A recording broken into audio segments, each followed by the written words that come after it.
Ladies and gentlemen, this is internet personality Vangelus here with a look at Armada Starscream from the Transformers Generations IDW Deluxe line. How's this guy IDW, you ask?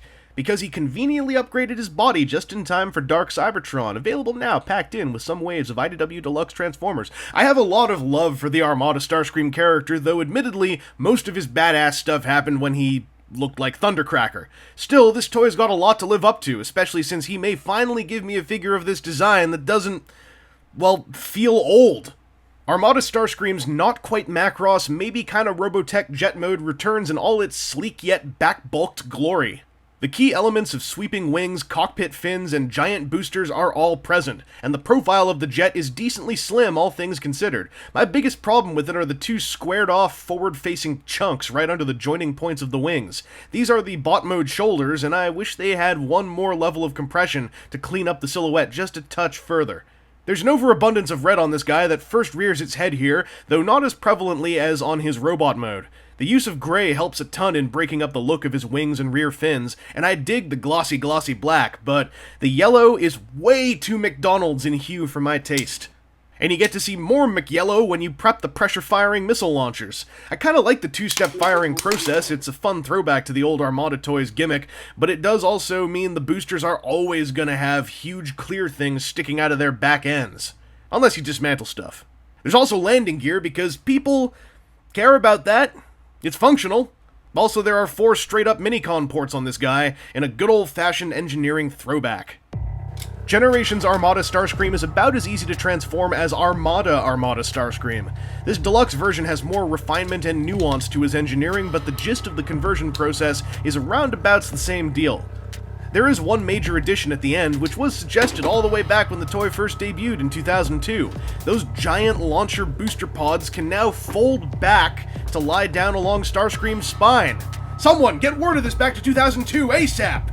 This robot mode is friggin' on target, even with the booster launchers flipped down. I suppose the downside is that they're either entirely down or entirely up. I still would have liked a midway joint to keep the boosters up but those orange extensions down outside of disassembling stuff. Also, I gotta call out the bummer of the dead hollow lower legs this Screamer is sporting. However, the head sculpt is a definite high spot, full of chin-strapped regality and hardcore orange light piping. The off-white paint catches light pretty well, causing some easy natural shading. Unfortunately, Starscream's not sporting a lot of paint elsewhere, leading to an overwhelming sense of redness. At least the comics legitimize this look to a greater degree, starting with Dark Cybertron, available packed in with several waves of IDW Deluxe figures in stores now! But let's get these swords into play. Their translucent appearance is all lightsaber sci-fi, and sadly not very Armada accurate. Leaving aside the part where his wing doesn't actually unfold into the sword, they're also a little short compared to the mighty blade he had back in 2002. That said, now that he has 2 of them, the shorter size kinda works, and you can fold down either or both of his wings to fake them turning into swords if you really want to. I've talked a whole lot about ball joints. I'm gonna talk some more about ball joints. Armada Starscream has got a pretty good one. He doesn't have a lot of sideways tilt. Much like Waspinator, he's got a way better forward and backwards tilt. Along with the transformation joint, it makes him just designed to fly forward and look where he's going. It's really slick, nicely done. Even with this bit of platform jutting out, I just feel like the aesthetic at a glance really works. It's a great design for a flying dude. His shoulders can move forward and backwards, and they might bump into the wings here and there, but there's a solution for that, which I think is also really clever, which is that the wings are on ball joints, and they can really just get out of the way of whatever you're doing quite naturally. Or if you don't want to see wings at all, you can just fold them down and go about your business.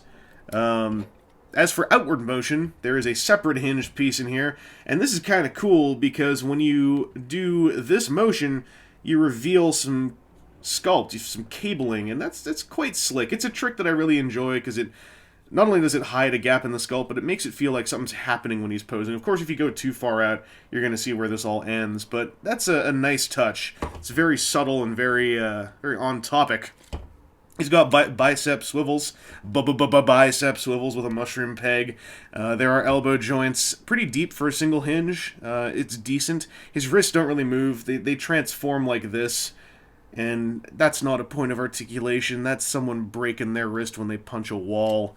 There's no waist joint, and Given the way this is designed, feasibly, I don't see how one could have been done, except that this nose cone piece really barely plugs into these holes at all. There's two like rubber pegs up here, which are just way too big and flexible. They just kind of mush up against those ports and don't really peg in. And given that this thing's basically hovering here most of the time anyway, a waist cut here, I think, would have been a better decision than trying to lock this all together. Looking at the final product, I'm sure in production this wasn't clear at all until it was too late, but hindsight is 20/20. It's worth mentioning when he's trying to look around, if you have these things up, they do kind of get in the way of his peripheral vision. That's why I'm glad they can fold away. His hips are ball-jointed with a pretty unhindered range.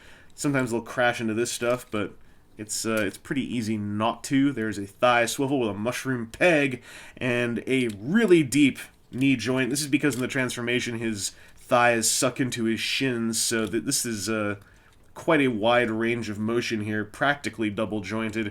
The small expenditure of that bonus is that he's pretty hollow in the back here, and you kind of have to deal with that. Probably the biggest weakness visually of this dude is looking at him from behind. His feet can rotate and tilt forwards and backwards at this point of rotation.